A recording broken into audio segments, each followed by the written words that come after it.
Bismillahirrahmanirrahim. Tapi emang ngeselin kalau Indonesia yang plural kayak gini terus dianggap cuma representasi satu agama doang. Apalagi kalau yang bersikap kayak gitu adalah seorang kepala daerah. Ini terjadi di Sumatera Barat baru-baru ini. Seorang gubernur sampai melayangkan surat kepada Kominfo untuk menutup sebuah aplikasi yang di dalamnya ada Injil atau Alkitab berbahasa Minang. Terus masalahnya di mana sih sebetulnya? Alkitab itu kan kitab sucinya orang Kristen. Nah, masalahnya di sini, Pak. Mungkin kalau seandainya ada Injil berbahasa Minang diedarkan di sekolah kami akan menolak, Pak. Jujur, kami akan menolak. Kalau sekarang ini ada dalam smartphone, lagi COVID, anak kami harus belajar di rumah, tiba-tiba muncul aplikasi ini yang jadi masalah, Pak. Karena sasarannya anak-anak kami, bukan kami orang dewasa.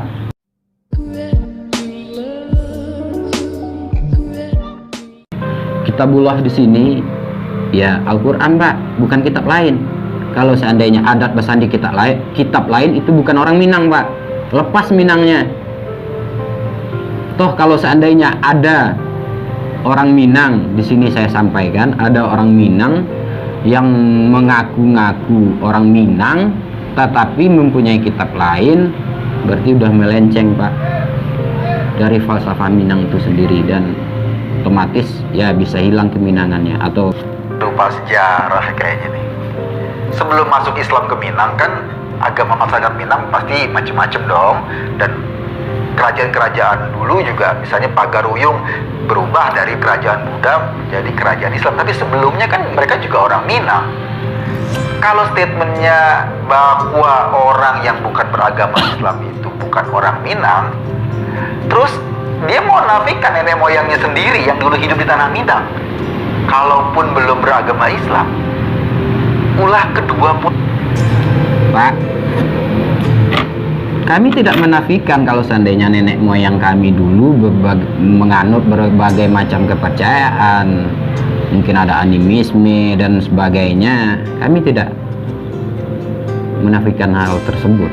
Tetapi setelah Islam masuk ke Minang, masyarakat Minang, para pendahulu-pendahulu kami sangat menerima dan sangat merasakan kenyamanan dengan Islam tersebut. Makanya lahir dua falsafah di Bukit Perjanjian Sakti, di Bukit Marapalam.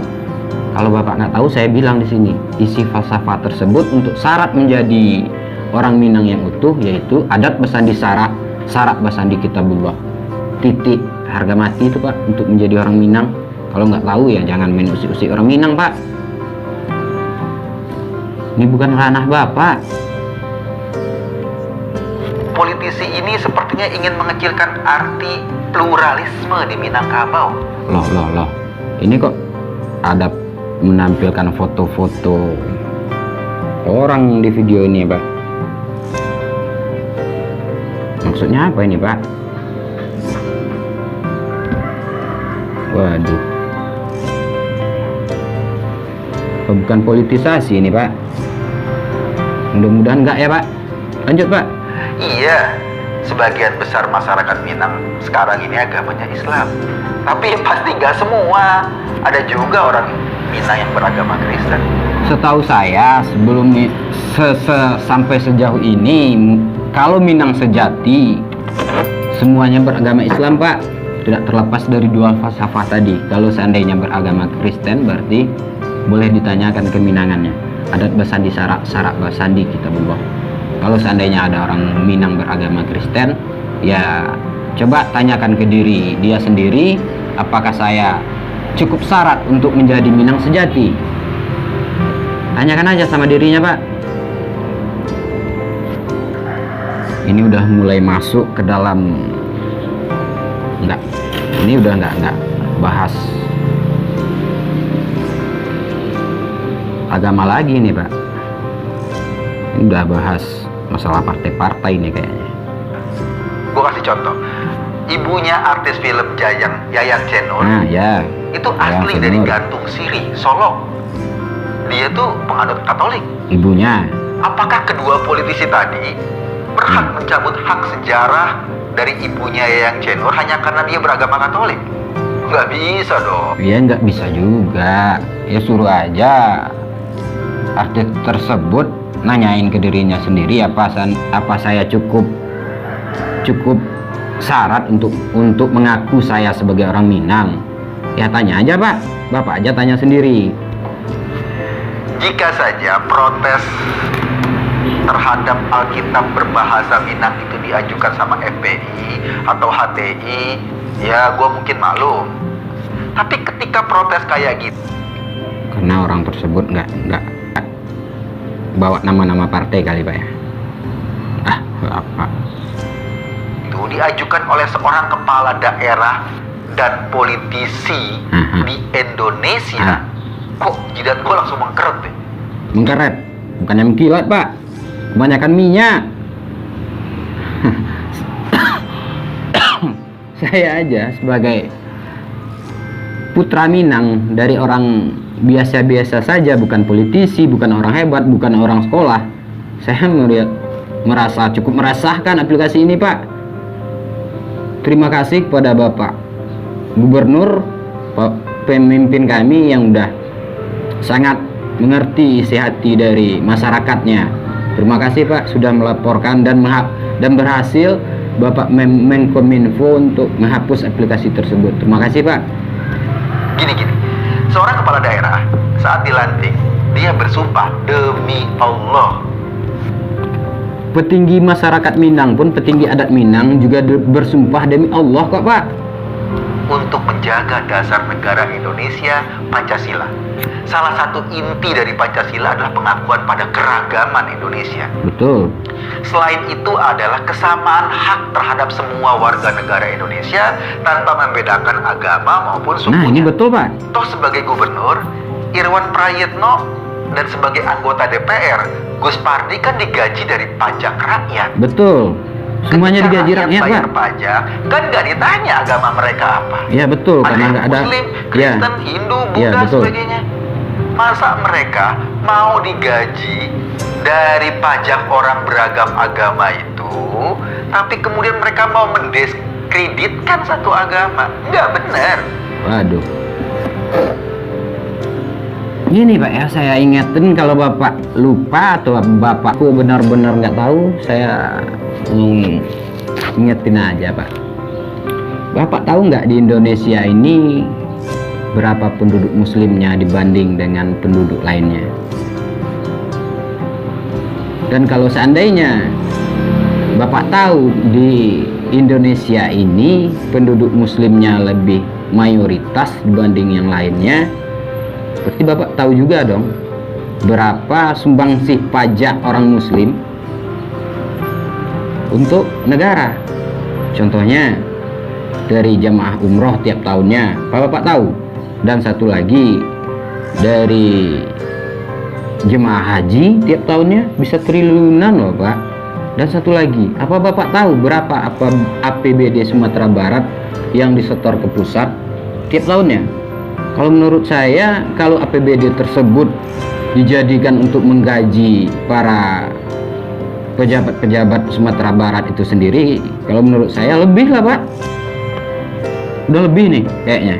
Bagian berapa banyak juga orang dari Sumatera Barat yang tiap tahunnya melaksanakan umroh atau naik haji, ya kan? Aduh,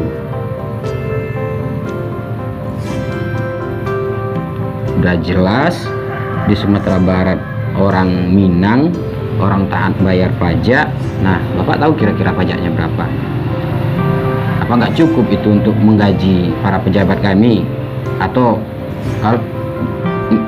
di sini maksud Bapak mengatakan dari daerah yang beragama non-muslim dijadikan untuk membayar pejabat di Sumatera Barat? Aduh. Sebetulnya mereka tahu nggak sih, di Arab yang menjadi pusat kelahiran Islam, Injil juga dicetak dalam bahasa Arab.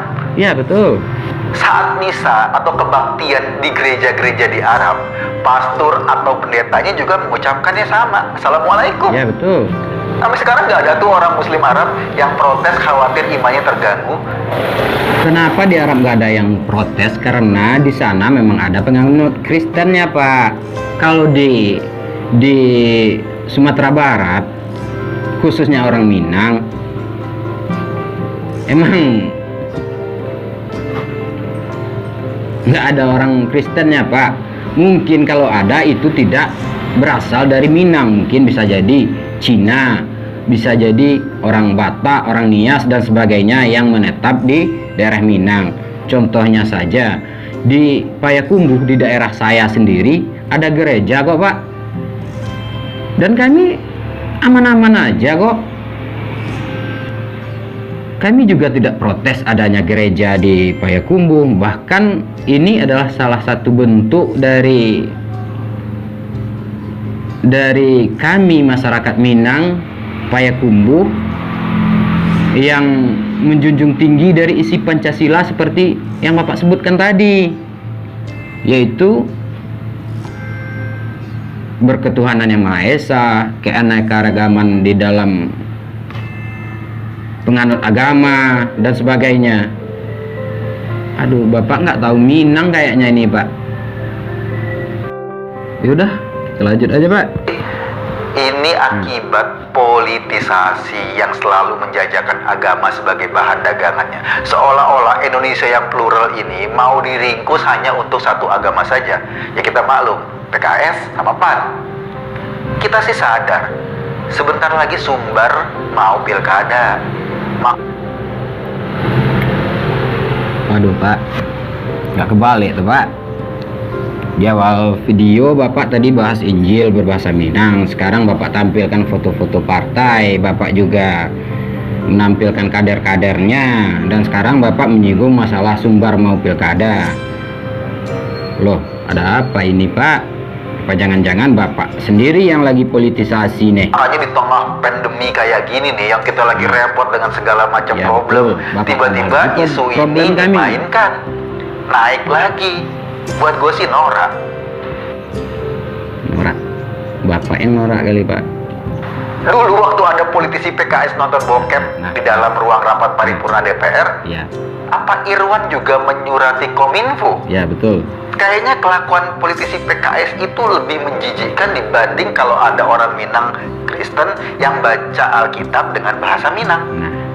Nah, Dia tuh anggota jawabannya DPR ada di video saya dan sebelumnya, lagi Pak. rapat paripurna, sempet-sempetnya horny sendiri. Nah, ya betul. Tapi udahlah, Kominfo Sumbar juga udah copot aplikasi itu sih dari Play Store. Ya, terima kasih Bapak Kominfo Sumbar yang udah menghapus aplikasi tersebut di Play Store. Kami sangat berterima kasih juga kepada Bapak Irwan Prayitno dan juga petinggi-petinggi Minang lainnya. Ya, kita mau gimana lagi? Yang bahaya jika kekuasaan selalu digunakan untuk berlaku tidak adil.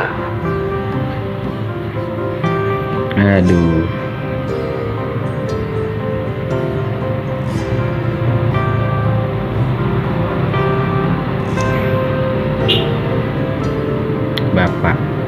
Bapak salah kamar, Pak. Bapak kalau tengok-tengok dulu lapaknya, Pak, dilihat-lihat dulu.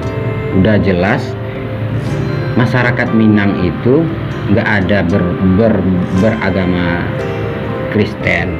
Dibikin Injil atau emang ini memang disetting untuk kami mau pilkada barangkali nih, Pak? Menurut logika saya dan akal sehat saya, aduh, ini udah nggak benar ini, Pak. Coba Bapak bikin Injil berbahasa daerah yang memang membutuhkan. Mungkin aplikasi ini bakal laku nih, Pak, karena nggak semua orang juga bisa berbahasa Indonesia dengan baik dan benar. Dan Bapak, aplikasi ini ditujukan untuk daerah yang memang ada penganut kepercayaan tersebut. Mungkin benar ini, Pak, tapi kalau masuknya ke Sumatera Barat dan sasarannya anak-anak muda Minang atau anak-anak sekolah, mungkin nggak benar ini, Pak. Ini udah ada tanda kutip kayaknya, menurut saya, Pak, ya. Assalamualaikum warahmatullahi wabarakatuh.